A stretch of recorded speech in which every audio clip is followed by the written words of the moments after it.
Hello, everybody, and welcome to Sake Revolution. This is America's first and favorite sake podcast. I am your host, John Puma, who makes unsubstantiated claims about the popularity of his podcast. I am from the Sake Notes and also the administrator at everybody's favorite internet sake Discord. And on this show, I am the local sake nerd. And I'm your host, Timothy Sullivan. I'm a sake samurai, sake educator, as well as the founder of the Urban Sake website. And every week, John and I will be here tasting and chatting about all things sake and doing our best to make it fun and easy to understand. Tim, I love that we get to talk about all things sake every week. It is always a great time getting to chat sake with you. Yeah, I agree. And saying that we're America's favorite sake podcast is like an only child saying they're the favorite child. Is it true? Damned by faint praise, perhaps, but accurate. I think technically true. Let's say it's technically true. Technically the truth. America's only and favorite. Hey, so, Mr. Sake Educator, yes. What is in store for us this week? What kind of sake are we going to be talking about? Well, we have a plum assignment this week. We are going. We are going to be. Wait talking a minute! About... No! You can't gloss over that. I have a plum assignment, huh? I couldn't resist. You couldn't resist. All right. We are going to be talking about one of the sweetest sakes out there. This week is all about Umeshu, a.k.a. plum sake. Umeshu. Yes. So plum, they much like they like to call sake rice wine, and it's not entirely accurate. They like to call this plum wine. Yes. And that's, in my understanding, also not entirely accurate.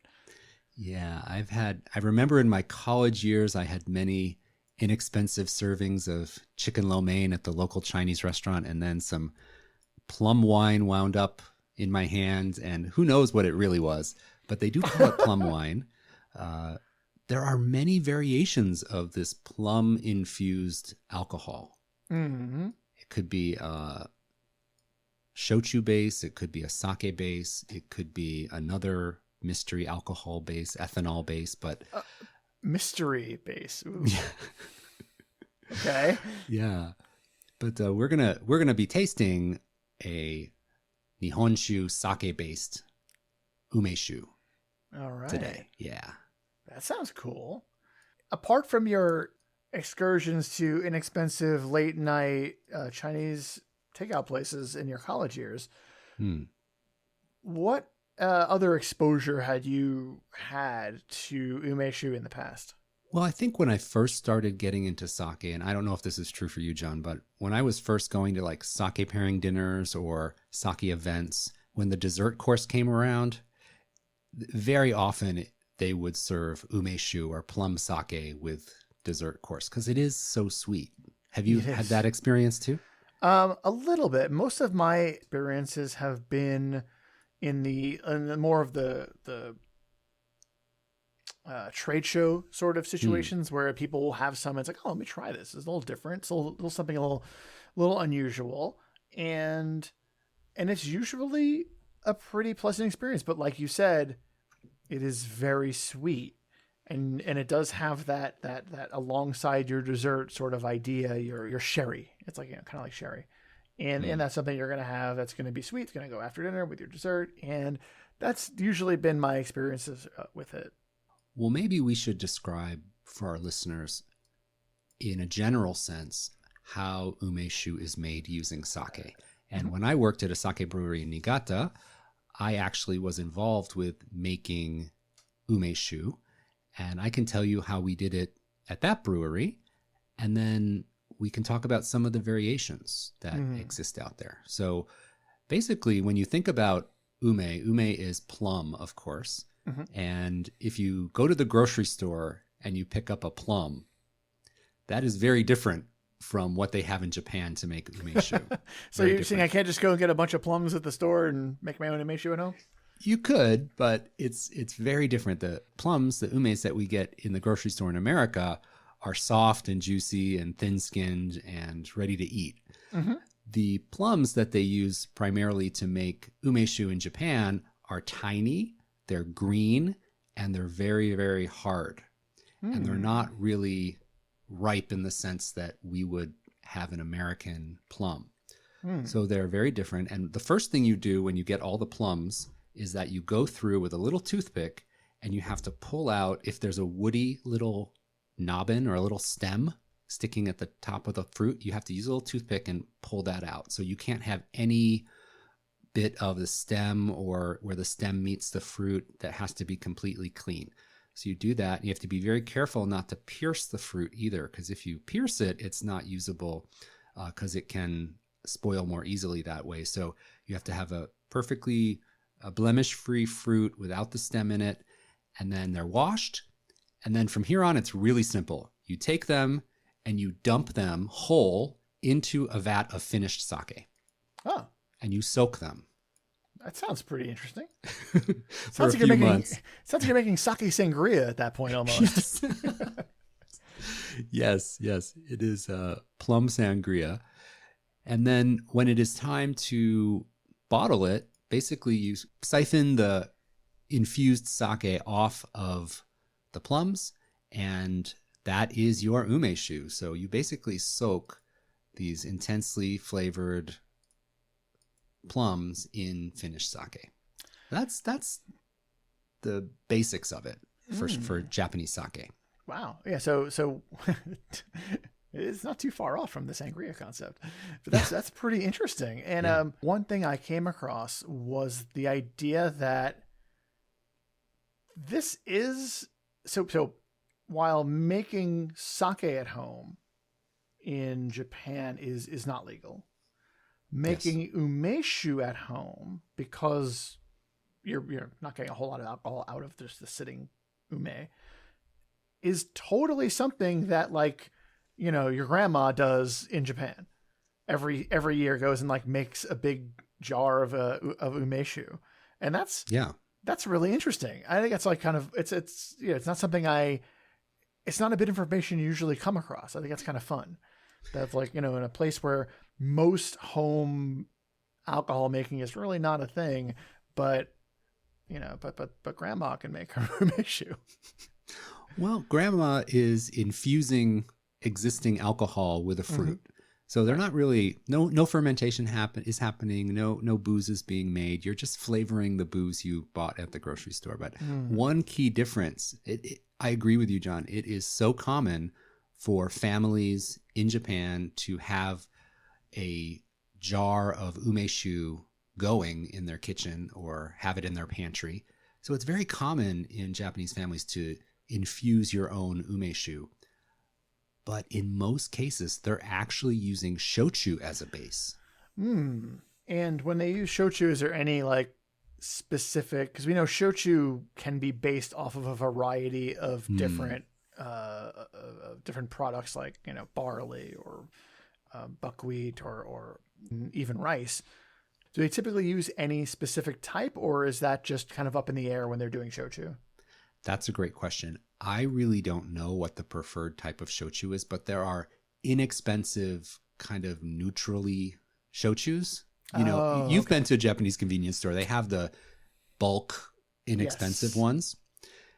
And I think that the other component that they very often add for the homemade grandma style umeshu is rock sugar.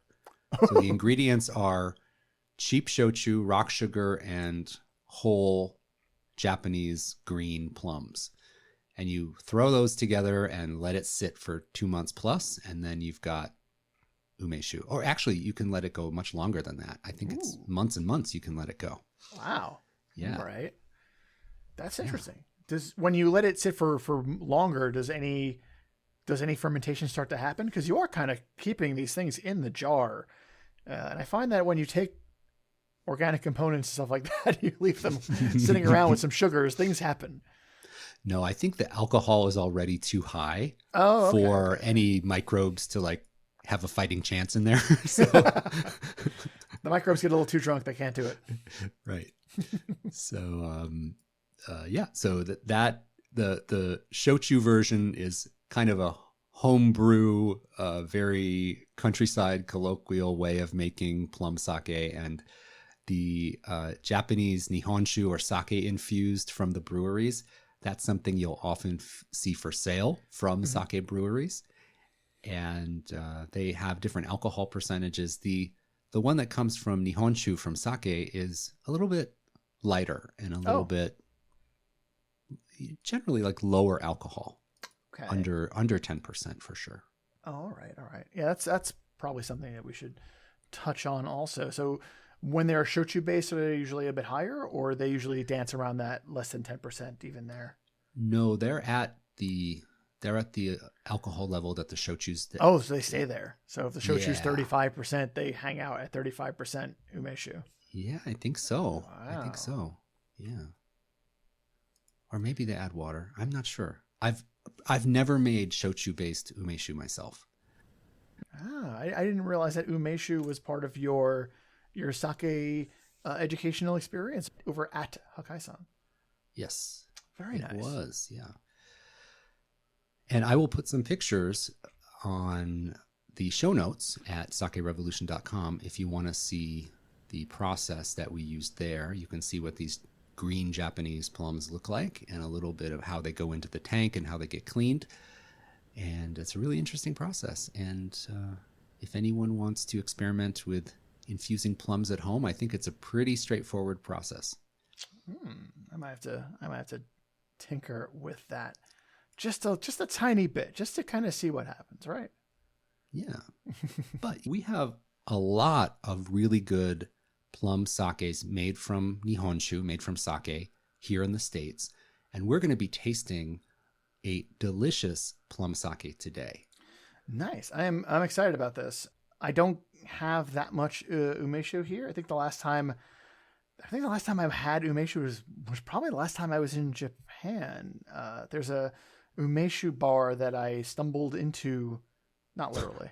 The umeshu bar that I happened into in it's like a umeshu izakaya in Shibuya, and I thought it was going to be more of like a sake izakaya, and then we get in, we sit down, and we find out that it was like 50 different varieties of umeshu. We're like, what? Oh my god, that's interesting. So we tried some. It was fun. It was a nice little experience. So you didn't stumble into the bar; you stumbled out of the bar. Well, we say stumble when we weren't planning to go there. It wasn't like I was like, this is the place right here. We were kind of walking down the street and like, oh, this looks nice. So yeah, so you as you mentioned, we've got an umeshu that we're going to be tasting, and this one is a sake base because this is Sake Revolution. Yes. After all, this is not shochu and rock sugar revolution. No. That'll be our second show. All right. So, Mr. Puma, would you like to give the good folks at home the rundown of this umeshu that we have? I would love to, actually. So, this umeshu is actually from one of my favorite Miyagi Prefecture breweries, Ichinokura. We've talked about them a little bit. We talked about them a few weeks ago. We were talking about Miyagi Prefecture and Sendai and all that other fun stuff. Apparently, Ichinokura is 30 miles to the north of Sendai City. They started in 1973, so technically we're not going to get that super old brewery out of this, but Ichinokura means like ace brewery, or it's usually how they like to translate it. Yeah. And the way it came about in 73 was actually combined 4 local breweries. So we can kind of pretend that it's older than 1973, I think. Well, we always joke that the breweries are older than the United States, but this brewery is actually younger than me. So that makes me feel good. But they're a very traditional brewery. They do everything by hand. They're one of those, great sake breweries, even though don't have the hundreds of years of history, just the 40 some odd years of history. So this is classified as a Junmai Genshu Umeshu.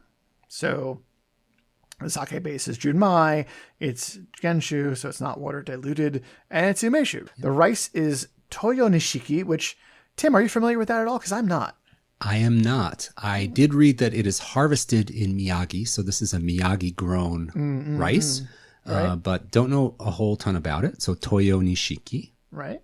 And the semi boy on that rice is 65%. So fairly right there in Junmai territory. The acidity is wow, 7.5. And the sake meter value, get ready to have your socks blown off because it's -80. Wow. Yeah. That's extreme, Tim. Yeah. And the alcohol percentage is 8. As you pointed out, this is generally so speaking low. a lower alcohol product. Right. 8%.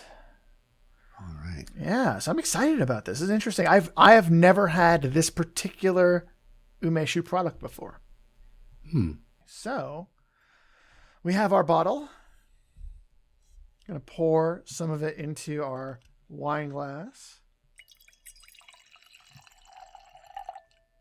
Got it in the glass. Got it in the glass. And the first thing I'm noticing here, Tim, this is light for Umeshu. Most Umeshu I've seen has a more of a darker complexion to it, and this is a little bit light. I mean, we've had some sakes on the show that were this color.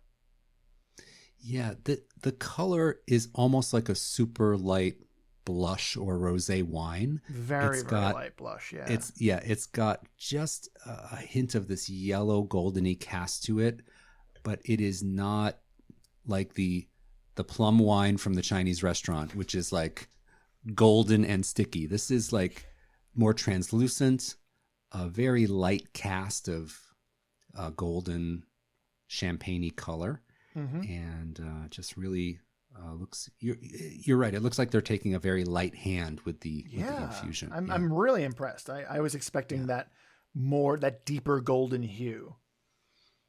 All right, let's give it a smell. Oh wow! It smells like candy, Tim. It smells fruity, plummy, stone fruity. Like if you think about apricot, plum, those stone fruits, it's really got that kind of intense fruity aroma and concentrated, like rich aroma. Very. Wow. Yeah, it is very intense and very fruity on the nose. I kind of like it though. Like I said, that's that very candied, very strong aroma, but very nice.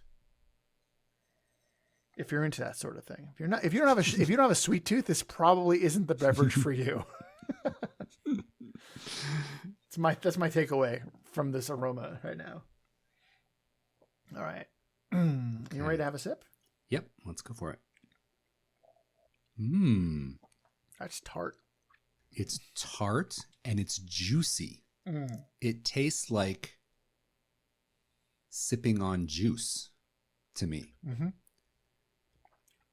And it's very low alcohol. The sweetness really predominates for me. Yeah, this is like a sweet plum juice. Sweet plum juice, absolutely. And I know that they've pumped up the acidity to balance out that sweetness. So it's not like the sweetness takes over completely. Oh, now I'm getting the aftertaste, John. And I'm getting a little bit of warmth. So the 8% is coming through on the finish for me. Very nice. And it is, when I saw that -80, I was like, oh God.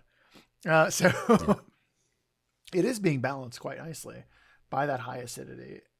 And yeah, it really comes through. Just don't get me wrong. This is intensely sweet. And part of me kind of wishes I put some of this on the rocks. I feel like that would go a really long way with this to making it more of a cocktail kind of experience. What do you think of that? I love that idea. I've had this in the fridge at 45 degrees Fahrenheit or whatever. And it crossed my mind exactly what you said. Like, I wish this was ice cold. Like, yeah, on the rocks or almost out of the freezer. I think it would be even crisper and just bring it even more into balance if it was even more chilled. Yeah. And I think that the ice would also help to, would end up diluting things a little bit, which I don't think is a bad thing here. I kind of like the idea of mellowing it slightly, opening it up a little bit. It kind of reminds me of like when people say, oh, have, this particular type of scotch, have some ice with it. It'll open it up. Like that. I can definitely see that from this as well. But this is nice. This is a lot less in your face than a lot of other umeshu I've had over the years. Like this is so much more subtle. And I realize that a lot of the descriptors we're using to talk about this have not been extremely subtle, but for umeshu, they're subtle. Like it's yes. Yeah. Like umeshu doesn't travel in subtle circles, but this is as close as you're going to get, I think, from this type of product.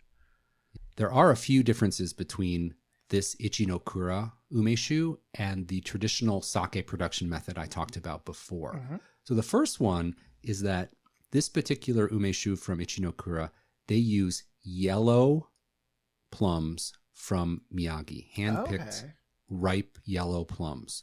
So the plum base that they use is a slightly different fruit. The green plum that I described before, I think often comes from Wakayama, which is a home base for plum production, plum farming. So slightly different type of plum. Okay. Yeah, slightly different type of plum, yellow plum. And the other thing is that I read that Ichinokura uses a concentrate of plum. So they don't soak the whole plums. They make a concentrate and then mix that in. So it's a slight variation on the production method. Okay. Nice. Now I've seen umeshus. This is a burning question I have actually. So I've seen umeshus before where the plum is still or there's plums in the bottle. Yes. Can I eat those? Oh, that's a good question. we need to get an umeshu expert on the podcast because I assume yes. Yeah. Have you done it? No, okay. I've never eaten them. All right. My understanding is that you can eat them as well. Sure. But I've never tried it. I wasn't sure if it was a bad idea. I figured I would ask you. And with with that sangria concept that I mentioned earlier, like when you have apples that have been soaking in sangria for any length of time, the alcohol's in those apples and is going to hit you. Yes. Later. It's going to take a little while, but you are going to, your body is going to process the alcohol that's in the apples. So I imagine it'll probably do the same thing for the plum. Totally. Yeah. Yeah. And I think that the brands that sell umeshu with a few plums still in the bottle, that really speaks to that homemaking method that we talked about before. Grandma in the pantry with putting the plums in the jar.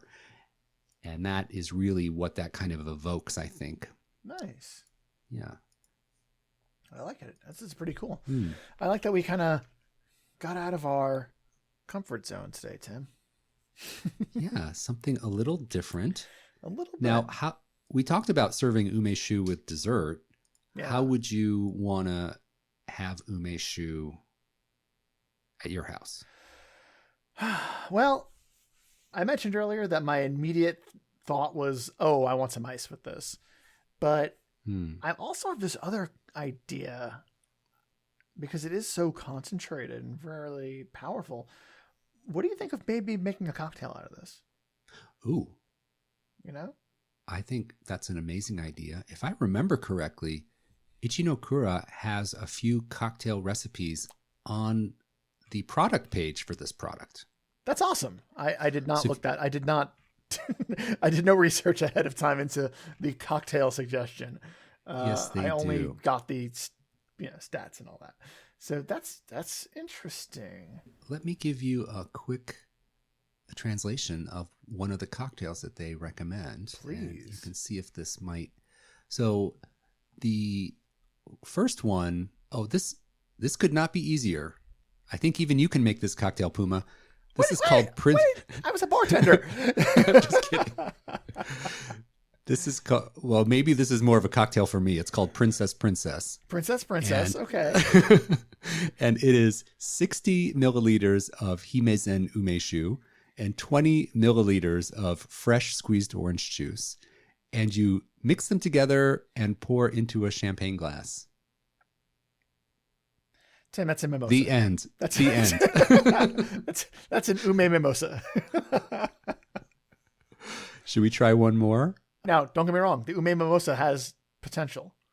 Okay. Umemosa? Umimosa? Umemosa. I don't know. Okay. So this one, this is interesting. Mm-hmm. This is named after a castle in Miyagi. So we'll call this one Castle. This is Himezen 40 milliliters, green tea liqueur 2 teaspoons, and 2 teaspoons of lemon juice. Green tea liqueur is going to have a little fun with this, I think. Yeah. Interesting. All right. Yeah. So those are, I mean, obviously they're keeping it really straightforward and very simple, but I agree with you. Oh, we have one more. Ooh. This is the third cocktail recommended by Ichinokura. This one is called Buttons and Ribbons. I love the name. And this is 50 milliliters of Himezen Umeshu, and then 5 milliliters of bourbon whiskey. All right, I'm here. Okay, I got your attention. I can make this one tonight. All right, so bourbon. Yep, you mix the Ichinokura Himezen Umeshu, and then you mix a small amount of bourbon whiskey together. And that's it? That's it. I thought there was going to be like a little more to it, but that sounds great. My first thought was something like that. It was a bourbon or like a whiskey. Bourbon's already a little sweet, so I was thinking something that's not inherently sweet, and then maybe using this to bring out a little bit in that. That sounds nice. Yeah. You know what my inclination is to put this in the freezer. It's low alcohol. 8%. So what's going to happen to it? It's going to become like a slushy. Ooh, that so I'd love nice. I'd love to put it in a little bowl and freeze it, and then scoop it into dessert cups and eat it like a like an Italian ice. Ume sorbet. I think it would make ume sorbet, honestly. Oh, yeah. All right. That sounds like fun. That's going to be nice for like a nice hot summer day. Yes. And spring. It's officially spring, Tim.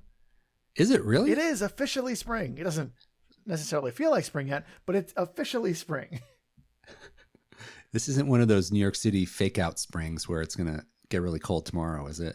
Tim, it's always a fake out spring. You know that. That's how it works here. It's we get it. Oh, it's spring. Oh, and then it's gone. And then, and then we get a blizzard.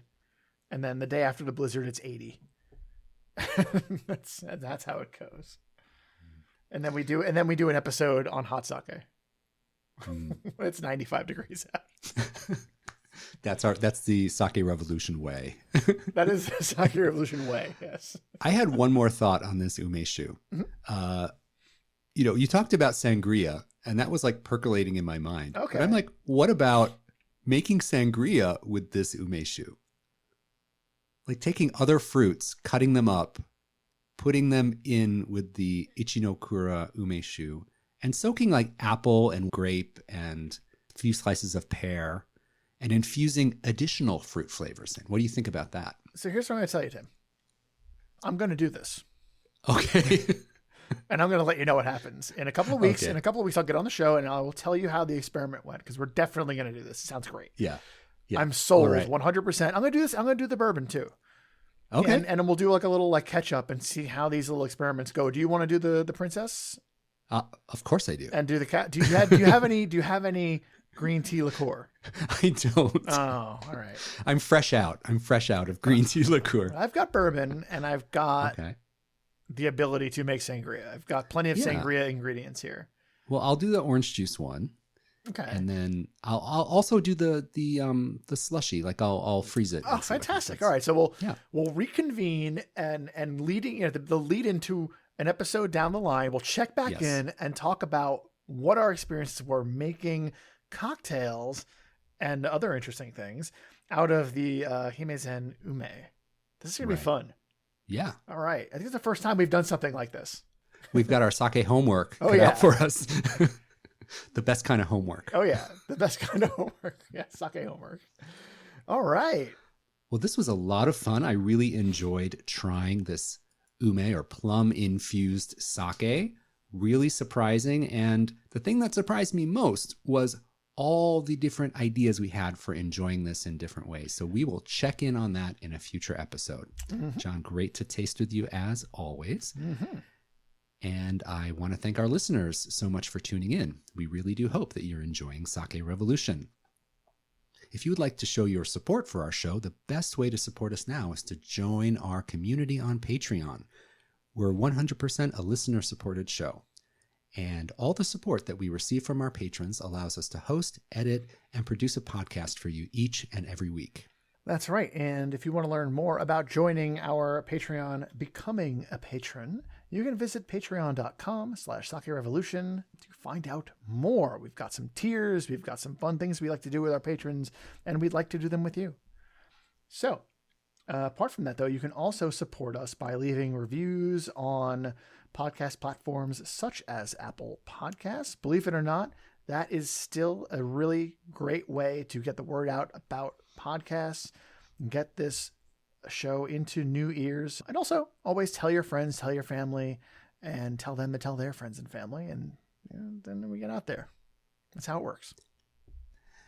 And as always, to learn more about any of the topics or individual sakes we talked about in this or any of our episodes, be sure to visit our website, sakerevolution.com. And there you can see all the show notes and a written transcript for each and every episode. And should you wish to reach out to us directly, or if you have sake questions that you need answered, we would very much like to hear from you. We've got an email address for you to do just that. feedback@sakerevolution.com. If email's not your thing, you can also slide into DMs over on Facebook, Instagram, and Twitter. For Instagram, we are Sake Revolution Pod, and we are Sake Revolution everywhere else. Google it, you'll find us. So until next time, Tim, please grab your glass. Everybody home too. Please remember to keep drinking sake and kampai.